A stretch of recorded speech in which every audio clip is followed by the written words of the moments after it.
డబ్బు, అనారోగ్యం, ఉద్యోగం, వ్యాపారం, అప్పులతో బాధపడుతున్నారా? మీకోసమే లాంచ్ యువర్ ఫ్యూచర్ ప్రోగ్రామ్. చాలా సార్లు మీరు వినే ఉంటారు ఈ సబ్జెక్ట్ గురించి. కానీ బోలెడు డౌట్లుంటాయి. అదే నిత్య పూజా విధానం ఎలా చేయాలి? నిత్య దీపారాధన ఎలా చేయాలి? ఎన్ని ఒత్తులతో దీపారాధన చేయాలి? ఆ ఒత్తుల్ని అంటే ఆ దీపాన్ని స్వామి వైపుకు చూపించాలా? మన వైపుకు చూపించుకోవాలా? దీపం పెట్టే ముందు ఆ గదిని శుభ్రం చేయాలా? లేకపోతే బూజులు అవి దులుపుకోవాలంటే శుక్రవారాలు అడ్డొస్తాయా? స్త్రీ దీపం పెట్టవచ్చా? లేకపోతే ఆ ఇంటి యజమాని పురుషుడు మాత్రమే దీపం పెట్టాలా? అసలు ఇలాంటి సమస్యలు, ఇలాంటి డౌట్లు ఎన్నున్నాయంటే మాట్లాడే కొద్దీ ఆ లిస్ట్ చాంతాడంతా పెరుగుతూనే ఉంటుంది. మరి ఇవాల్టి మన డివోషనల్ సిరీస్‌తో దీనికి సంబంధించి మనకి కాస్త జ్ఞానం అందించడానికి మనతో పాటు ఉన్నారు. శ్రీ వైష్ణవ సిద్ధాంత ప్రవర్తకురాలు పద్మజ రామానుజదాస్ గారు మనతో ఉన్నారు. పద్మజ గారు నమస్తే. నమస్తే అండి. చాలా కాంప్లికేట్ చేసేసాను కదా నిత్య పూజా విధానం.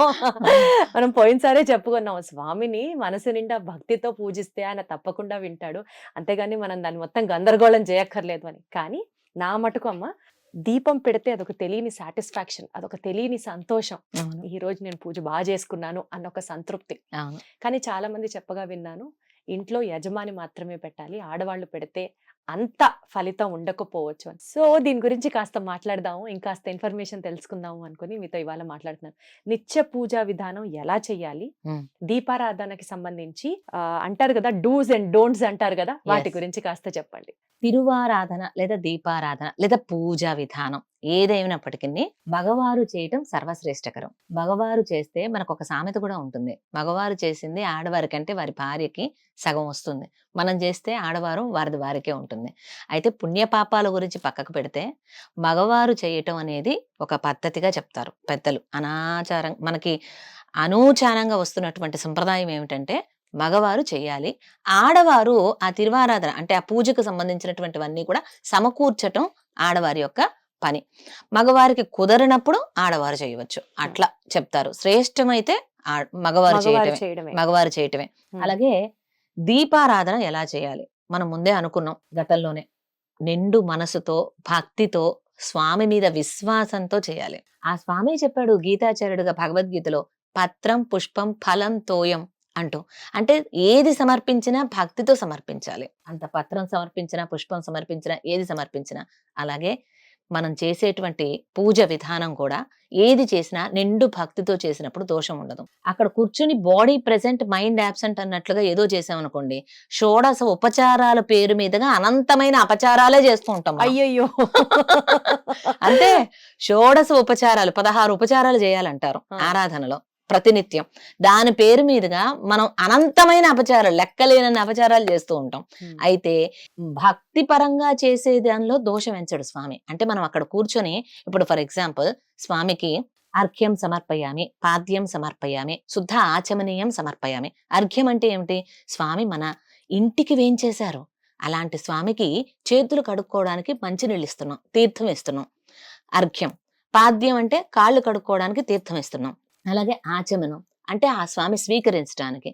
ఇలా మనం భక్తి భావంతో ఆ చేసే దాని మీద మనసు లగ్నం చేసి చేస్తూ ఉంటే, ఆహా స్వామి మా ఇంటికి వేంచేసావా, కాళ్ళు కడుక్కుంటున్నావు, ఇది నిజమేనా, నువ్వు ఇక్కడ వేంచేస్తున్నావా, నీకు ఆరాధన నేను సమర్పిస్తున్నానా అని మమేకమైపోయి దానిలో లీనమైపోయి, ఒకవేళ మీరు దీపారాధనకి మర్చిపోయి ముందుగా అగరబత్తి వెలిగించి అలా కుడి ఎడమైతే తప్పులేదు. అలా కాకుండా ఇక్కడ కూర్చొని ఇది పూజ అంతా చేసుకుంటూ, పనమ్మాయి వచ్చిందా, ఏమండి పొయ్యి మీద పాలు పొంగుతున్నాయేమో చూడండి, ఇలా గనక మనం చేసామనుకోండి అది దోషమే.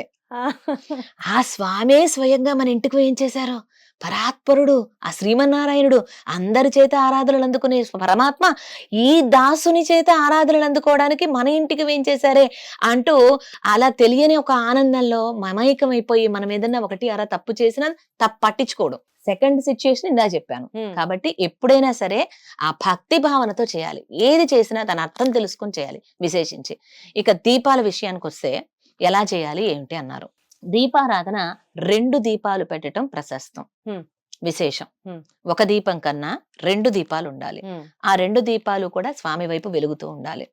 అలాగే శ్రీ వైష్ణవ సంప్రదాయం ప్రకారం అయితే 2 ఒత్తులు వేసి రెండింటిని కలిపి వెలిగిస్తాం. అంటే 2 కలిపి ఒక ఒత్తుకి అంటే కలపటం అంటే ట్విస్టింగ్ గా కాదు, రెండింటిని ఒక దగ్గరికి చేర్చి వెలిగిస్తాం. భగవంతునికి నిత్యం మనం పూజ చేసేటప్పుడు 2 దీపాలు వెలిగించవలసి ఉంటుంది దీపారాధనలో. ఈ 2 దీపాలలో కూడా ఒక్కొక్క దీపంలో 2 ఒత్తులు ఒక దగ్గరగా చేర్చి వెలిగించాలి. ఎందుకు 2 ఒత్తులు ఒక దగ్గరగా చేర్చటం అంటే, మన శరీరాన్ని, బుద్ధిని ఏకం చేసి బాడీ ప్రెజెంట్ మైండ్ యాబ్సెంట్ అన్నట్లు కాకుండా రెండిటిని ఏకం చేసి ఏకాగ్రతతో స్వామి పట్ల పూర్తి భక్తితో మనం పూజ చేస్తున్నాం అనటానికి సూచనగా 2 ఒత్తులను కలిపి ఒకటిగా చేర్చి ఒక దీపం, అలాగే మరొక దీపం, 2 వైపులా 2 దీపాలు పెట్టి దీపారాధన చేయవలసి ఉంటుంది. ఇటువైపు కానీ కూడా ఆ రెండిటి నుంచి వచ్చే అగ్ని ఒకటే ఒకటే జ్యోతి ఒకటే ఉంటుంది. జ్యోతి అలా వెలుగుతూ ఉంటుంది. అలా ఎందుకు అంటే, ఈ ఆత్మ పరమాత్మ ఈ 2 కూడా వేరువేరుగా కనిపిస్తాయి. విశిష్టాద్వైతం అంటే ఏంటో తెలుసుకోవాలి ముందుగా. ఉమ్, విశిష్ట అద్వైతం, ఆత్మ వేరు పరమాత్మ పరమాత్మ వేరు. వేరు. అయితే ఆత్మ పరమాత్మతో కలిసి ఎప్పుడూ కూడా అచేతనం కూడా ఉంటుంది. ఉదాహరణకి మీకు అర్థం కావడానికి చెప్తా. ఇదేంటి చెప్పండి? బొటన్ వేలు. బొటన వేలు. దీంట్లో ఓన్లీ బొటన వేలే ఉందా? ఇంకా ఏముంటాయి లోపల? పైన చర్మం ఉంది, ఉమ్, దాని కింద మజిల్స్ ఉంటాయి, సన్నని నరాలు, ఆ లోపల ఎముక ఉంటుంది, ఉమ్, రక్తం ఉంటుంది. ఉమ్. ఏది చూపించరే విడవిడిగది. లోపల ఉన్నాయి. ఇంకేంలా చూపించాలంటే కోసుకోవాల్సిందే ఇంకా. కదా, కానీ లేవని చెప్పడానికి లేదు, లేదు, ఎప్పుడూ కలిసే ఉంటాయి. కలిసే ఉంటాయి. అలాగే శరీరం ఉంది, ఈ శరీరం లోపల ఆత్మ ఉంది, ఆ ఆత్మ లోపల అంతర్యామిగా పరమాత్మ ఉన్నాడు. 3 వేరువేరుగా చూడలేము, ఎప్పుడూ కలిసే ఉంటాయి. ఉమ్, కానీ వేరు, అన్ని ఒకటే అంటానికి లేదు. స్కిన్ వేరు, మజిల్స్ వేరు, బ్లడ్ వేరు, ఫ్లష్ వేరు, అన్ని వేరు వేరే. కానీ వేరువేరుగా తీసి చూడటానికి కుదరదు, కలిపి ఉంటాయి. అదే విశిష్టాద్వైత సిద్ధాంతం. ఉమ్, ఉమ్. విశిష్టాద్వైత సిద్ధాంతం అంటే ఆత్మ పరమాత్మ ఈ శరీరం 3 కలిసే ఉంటాయి. ఉమ్, దానికి సూచనగానే ఆ మనలో ఉండేటువంటి అహంకార మమకారాలను పోగొట్టమని ఆ స్వామిని ప్రార్థన చేస్తూ 2 ఒత్తులు వేసి ఆ రెండింటిని కలిపి వెలిగించి ఆ స్వామికి ఇటువైపు ఒకటి అటువైపు ఒకటి 2 దీపాలు పెట్టి మనం స్వామికి ఆరాధన చేయాలి. ఉమ్, ఉమ్. అసలు మనం పూజ ప్రారంభమే దీపారాధనతో ప్రారంభం చేస్తాం. అగ్ని ఆరాధన కదా. పూజ దేంతో స్టార్ట్ చేస్తాం? దీపారాధన. అగ్నితో ఆరాధన. అంటే ప్రధానంగా మనం ఫస్ట్ చేసే ఆరాధన అగ్నిదేవునికి, అగ్ని సంస్కారం, దీపాన్ని ఆరాధన చేయటం అంటే ఆ మహాలక్ష్మిని ఆరాధన చేయటమే. ఉమ్. మనకి సంపదనిచ్చేది అమ్మవారే కదా. అమ్మవారే. అంటే దీపారాధన చేయటం ద్వారా లక్ష్మీ ఆరాధన అనే చెప్పవచ్చు. ఓకే. అలా ఉమ్. అలా దీపారాధన 2 పెట్టి చేయాలి. 2 వైపులా 2 ఒత్తులు వేసి రెండింటిని కలిపి 3 చేస్తారు. ఒత్తులు వేసి దీపారాధన చేయాలి అని విన్నాను, అదెక్కడ? 3 ఒత్తులు సంప్రదాయం చెప్పదు, 2 ఒత్తులు శివుడు, వేయాలి. బ్రహ్మ, ఉమ్. విష్ణు ఆ. ముగ్గురికి 3 ఒత్తులు వేసి దీపారాధన చేయాలి అని అదంతా విన్నాను. కూడా ఇక మన యొక్క భావన. మీరు అలా భావన చేసి వేయాలన్నా వేయచ్చు. ఉమ్. అహంకార మమకారాలు పోగొట్టడానికంటూ 2 ఒత్తులు. ఏదైనా భావన భక్తి ప్రధానం. శ్రీ వైష్ణవ సంప్రదాయం ప్రకారంగా అయితే 2 ఒత్తులు వేసి అలా మనం 2 దీపాలు పెట్టి ఆరాధన చేయాలి. ఉమ్. ఇది మొదటగా ఆరాధన చేసే తీరు. అలాగే చక్కగా పరిశుభ్రంగా స్నానం చేసి బ్రాహ్మీ ముహూర్తంలో గనక మనం ఆరాధన కూర్చున్నామంటే డిస్టర్బెన్సెస్ ఉండవు. మెయిన్ గా ఇప్పుడు చూడండి, తెల్లవారింది అంటేనే ఈ టెన్షన్స్ అన్ని వస్తాయి. కానీ అసలు పడుకునేదే 12కో 2కో కదా. అది కూడా తప్పే కదా మరి. డేట్ మారందే ఈ రోజుల్లో ఎవ్వరు పడుకోవట్లేదు. ఆ పడుకొని ఒక గంటన్నర అయ్యేసరికి బ్రహ్మీ ముహూర్తం స్టార్ట్ అయిపోతుంది కదా. అయిపోతుంది. కానీ కొంత అలవాట్లు మార్చుకోవాలి. ఉదయాన్నే చూడండి, పిల్లలు ఎవరినైనా మీరు గమనించారండి, తెల్లవారుజామున లేచి చదువుకున్నది ఎక్కువ గుర్తుంటుంది. ఉమ్. వీళ్ళు నైట్ అవుట్స్ పేరు మీదుగా రాత్రి మొత్తం చదివింది ఒక ఎత్తు అయితే, తెల్లవారుజామున 4-5 గంటల మధ్యలో లేచి కూర్చొని చదివితే అది ఎక్కువగా జ్ఞాపకం ఉంటుంది. ఉమ్. ఎప్పుడైనా ఎర్లీ మార్నింగ్ ఎందుచేతనంటే మనం పడుకున్నప్పుడు శరీరంలో ఉన్నటువంటి ఇంద్రియాలన్నీ కూడా విశ్రాంతి తీసుకుంటాయి. కంప్లీట్ గా బాడీ అంతా స్లీపింగ్ మూడ్. అంటే ఏమిటి? ప్రశాంతంగా ఆ హాయినిస్తుంది శరీరం. అప్పటి వరకు పని చేసి రకరకాల టెన్షన్స్. చిన్నపిల్లవాడిని కదిలిస్తే ఇవాళ ఎవరికైనా టెన్షన్సే. సీత కష్టాలు సీతవి, పీత కష్టాలు పీతవి అన్నట్లుగా ప్రతి ఒక్కరికి టెన్షన్స్. పడుకొని లేచాము అంటే ఒక రకమైన ప్రశాంతత ఉంటుంది. ఆ ప్రశాంతమైన చిత్తంతో మనం ఏది ఆలోచించినా అది చక్కగా సత్ఫలితాలను ఇస్తుంది. ఆ ఆలోచన చేసేది భగవంతుడి గురించి అయితే ఇంకా అద్భుతంగా ఉంటుంది కదా. మనసు ప్రశాంతంగా కుదురుతుంది స్వామి వద్ద, లగ్నం అవుతుంది. ఉమ్. అందుకే చూడండి, ఎంత బిజీ స్కెడ్యూల్ అయినా ఒక 10 minutes అయినా షార్ట్ నాప్ అంటారు, పవర్ నాప్ అంటారు, ఉమ్. అలా వేస్తే తర్వాత మనకి ఇంకా చాలా రిఫ్రెషింగ్ గా ఉంటుంది. ఉత్తేజితంగా ఉంటుంది కదా, అవును, రిఫ్రెషింగ్ గా ఉంటుంది. అవును. తర్వాత ఇంకా బాగా రెట్టించిన ఉత్సాహంతో మనం పని చేయగలుగుతాం. దట్ మీన్స్ ఎప్పుడైనా బాడీకి మైండ్కి రెస్ట్ ఇచ్చామంటే ఏకాగ్రత అనేది కుదురుతుంది. సో భగవంతుడి మీద మనసు లగ్నం చేసి ఐకాంతికంగా ఆ స్వామిని ఆరాధన చేయటానికి, పూజ చేయటానికి తగిన సమయం తెల్లవారుజామున. ఆ సమయంలో మనం గనక ఆరాధన చేసినట్లయితే మన మనసు ఎంత లగ్నం చేస్తే, మనం ఒక్కడు గుర్తుపెట్టుకోండి దీప్తి గారు, మనం ఒక అడుగు వేస్తే స్వామి వైపు, ఆయన 100 అడుగులు వేస్తాడు మన వైపు. ఆ వేసే అడుగు పరిపూర్ణమైన మహావిశ్వాసంతో ఆయన పట్ల అడుగు వేయటానికి సహకరిస్తుంది బ్రాహ్మీ ముహూర్తం. ఆ స్వామి అనుగ్రహం కూడా మన మీద అంతే గొప్పగా ప్రసరిస్తుంది ఆ ఉదయం వేళల్లో మనం చేసేటువంటి ఆరాధన. అందుకోసం ఉదయాన్నే లేచి ఆరాధన, చక్కగా దీపారాధనతో పూజ ప్రారంభం. ఇక మనకు వచ్చినటువంటి స్తోత్రాలు అవన్నీ, అంటే ప్రతి ఒక్కళ్ళకి స్వామిని స్తుతించటం అనేది చేత కాదు. ఇప్పుడు మీరున్నారు, అందంగా మాట్లాడతారు, అద్భుతంగా అనర్గళంగా మాట్లాడగలరు, అలా అందరూ మాట్లాడలేకపోవచ్చు. అలాగే భగవంతుడిని స్తోత్రం చేయటం కూడా అందరికీ రాదు. అందుకే మన పెద్దలు ఎలాగో స్తోత్రాలు రాసి పెట్టారు. ఆ స్తోత్రాలు ఫర్ ఎగ్జాంపుల్ విష్ణు సహస్రనామం, లక్ష్మీ అష్టోత్తరం, ఇలాంటివన్నీ కూడా అష్టోత్తర శతనామ స్తోత్రం, ఇలాంటివన్నీ స్తోత్రాలు. ఈ స్తోత్రాలన్నీ కూడా చక్కగా చూసి భక్తితోటి వాటి అర్థం అంతో ఇంతో మనం అవగతం చేసుకుని ఆ స్వామికి విన్నపం చేస్తే ఆయన చూసేదల్లా మనలో భక్తి మాత్రమే.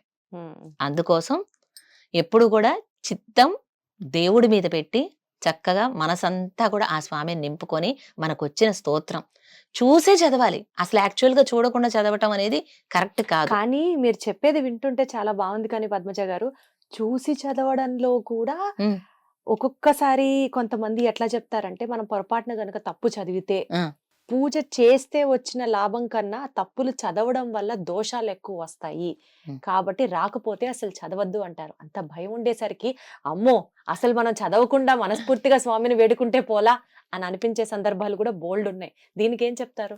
దీనికి ఒక ఉదాహరణ చూద్దాం. చిన్న బాబు ఉన్నాడు, ముద్దు ముద్దుగా మాట్లాడుతూ ఉంటారు. నేనే ఉన్నానండి, నాకు మనవరాలు ఉంది, శుక్లాం భరద్రం చెప్పమంది అనుకోండి, అది ఏదో కొన్ని దోషాలు చెప్తుంది. ఏమంటాం? ముద్దుగా ఉంది ఉందంట. పిలిచి మరి దీప్తి గారు మా మనవరాలకి శుక్లాం భరద్రం కూడా వచ్చిందండి అని చక్కగా పిలిచి మరి చెప్పిస్తాం. అందులో దోషాలున్నా సరే ఎంత బాగా చెప్తుందో చూసారా అంటూ వాళ్ళు మెచ్చుకోకముందే మనమే చెప్పేస్తూ ఉంటాం. అవునా? ఇదే పరిస్థితి భగవంతుడి విషయంలో కూడా. మనం తెలియక దోషరహితంగా మనం చెప్పినా ఆయన మెచ్చుకుంటాడు. ఎప్పుడు? తెలియనప్పుడు. మనం మా మనవరాలంత వయసు ఉన్నప్పుడు, అంటే నేర్చుకోక మునుపు.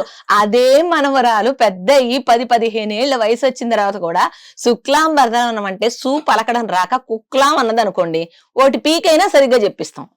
అవునా? కరెక్ట్. భగవంతుడి విషయంలో కూడా అంతే.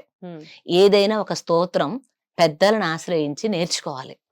ఆ నేర్చుకున్న తర్వాత కూడా దోషాలు సేవిస్తే, అంటే చదివితే, అప్పుడు మనకి ఆ స్వామి ఏ విధంగా మొట్టికాయలు వేయాలో అలా వేసి సరిగ్గా దారిలో పెడతాడు.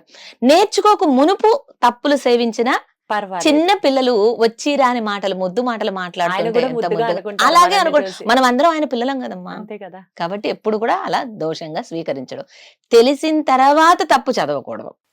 అందుకోసమే ప్రతి రోజు కూడా మనం చేసేటువంటి ఆరాధనలో ఆకరణ కాయేన వాచ మనసేంద్రియైర్వా బుద్ధ్యాత్మనా వా ప్రకృతే స్వభావాత్ కరోమి యద్యత్ సకలం పరస్మై నారాయణాయేతి సమర్పయామి అని శ్లోకం సేవించే కారణం. అంటే మనస వాచ కర్మణ, ఏదైనా తెలిసి గాని తెలియక గాని నేను చేసినటువంటి పూజలో ఏమైనా తప్పులు ఉంటే నన్ను మన్నించు స్వామి, అంతా నీ శ్రీపాదాల చెంత సమర్పిస్తున్నాను అంటూ మొత్తం ఆయనకు సమర్పించేసాం. ఇక మనదంటూ ఏమి లేదు. నేను చేశాను అనుకుంటే కదా వచ్చే తప్పులు మనకి. నేను కాదు చేసింది, నీవే నా చేత చేయించావు. ఇది గుర్తు పెట్టుకోవాలండి. ఏ పని చేసినా నేను, నాది, నా కొరకు, ఈ 3 వదిలేస్తే మనకి దానివల్ల వచ్చే ఫలితం అంటదు. ఒకటే లెక్క. చిన్న టిప్ ఇది. నేను పూలమాల కట్టా, నేను పూజ చేశా, ఎంత బాగున్నాడో స్వామి నేను వేసిన మాలలో. ఈ ఆనందం మంది కాదు, ఆ మాల ఆయనకి నచ్చాలి. అది గుచ్చుకుంటుందా ఏమిటి? వాళ్ళ తులసి మాలలు వేస్తున్నారు, శనివారం వచ్చిందంటే చాలు ఇంతెంత కాడలతో తులసి మాల వేస్తారు. అదే మాల ఒక్కసారి ఇలా చేత్తో పట్టుకొని చూడండి, మెళ్ళో వేసుకోకపోయినా గుచ్చుకుంటూ ఉంటాయి కాడాలు మనకి. ఆ స్వామికి మాల వేయటం వల్ల ఆయనకు ఆనందం కలగాలి, పూజ చేయడం వల్ల ఆయనకు ఆనందం కలగాలి, మనం వేసిన వస్త్రం ఆయనకి సంతృప్తికరంగా ఉండాలి. ఏదైనా ఆ స్వామి ముఖం ఆనందించాలి, ఉల్లాసం భరితంగా ఉండాలి, మనకి కాదు. కాబట్టి నేను చేస్తున్నాను, దీనివల్ల వచ్చేటువంటి ఫలితం నాది, దీనివల్ల వచ్చే ఆనందం నాది, ఈ మూడింటిని వదిలిపెట్టాలి. నేను, నాది, నా కొరకు. ఇవి వదిలిపెట్టి ఎప్పుడైతే చేస్తామో అంటే ఆ స్వామియే ఈ శరీరం చేత చేయిస్తున్నాడు అనుకున్నప్పుడు దీనిలో దోషాలు ఏమి రావు. ఆయనే చేయిస్తున్నాడని మనం అనుకున్నప్పటికీ ఎంత కాకపోయినా ఈ లోకంలో ఉన్నాం కాబట్టి ఇక్కడ 3 గుణాలు ఉంటాయండి. ఎంత కాదన్నా సత్వ, రజో, తమో గుణాలు. ఈ గుణాల్లో సత్వగుణం మంచిది, రజోగుణం మనలో కోపం తెప్పిస్తుంది, తామస గుణం కూర్చోగానే ఆవులింతలు వస్తూ ఉంటాయి పూజ దగ్గర. అవునా? అక్కడ డన్లప్పరుపు లేకపోయినా, చక్కని ఒక ఫెసిలిటీ లేకపోయినా, రాత్రిపూట పడుకున్నా కూడా నిద్ర రాదు. కానీ పెద్దలు ఎవరైనా ఏదైనా ప్రవచనం చెప్తున్నారంటే నిద్ర వస్తుంది. సరైన ఆనుడు లేకపోయినా, కూర్చోవడానికి ఏమీ లేకపోయినా. ఇది అందుకోసం ఆ విధంగా మనం ఎప్పుడైనా సరే భక్తితో చేయాలి. అయితే ఈ 3 గుణాలు మనల్ని ప్రభావితం చేసి ఏదైనా తప్పులు చేయడానికి అవకాశం ఉంటుంది కాబట్టి కాయేన వాచ మనసేంద్రియ ప్రార్థన అని క్షమా ప్రార్థన చేయాలి కదా. పూజ లాస్ట్ కి చేయాలి. ఎప్పుడైనా ఆఖరికి క్షమా ప్రార్థన చేసి అంతా ఆ స్వామికి సర్వం శ్రీకృష్ణ అర్పణమస్తు అనాలి. అందుకనే అంటే మొత్తం ఆయనకు వెళ్ళిపోతుంది. దోషాలు తెలియక మనం ఏమైనా జరగండొచ్చుగా మన వల్ల, అందుకోసం క్షమా ప్రార్థన మొత్తం ఆయనకు సమర్పించేసాం. ఇక మనకేమీ అంటదు. ఇది ఈ యొక్క భావనతో ఎప్పుడు మనం చేయాలి పూజ. నేను చెప్పాను కదండి, ఏదైనా సరే మనం చాలా కాంప్లికేటెడ్ గా ఆలోచిస్తుంటాం కానీ ఆ భగవంతుడిని చేరుకోవడం మాత్రం సౌలభ్యం, చాలా సులభం. ఇలాంటి విషయాలు ఇంకా మీతో మాట్లాడే కొద్దీ వస్తూనే ఉంటాయని నాకు అనిపిస్తుంది. ఈ ఎపిసోడ్ ఇంకటితో కంప్లీట్ చేసి నెక్స్ట్ ఎపిసోడ్ లో ఇంకొక స్పిరిచువల్ ఇన్ఫర్మేషన్ గురించి తెలుసుకునే ప్రయత్నం చేద్దాం. ధన్యవాదాలు పద్మజ గారు. తప్పకుండా అండి.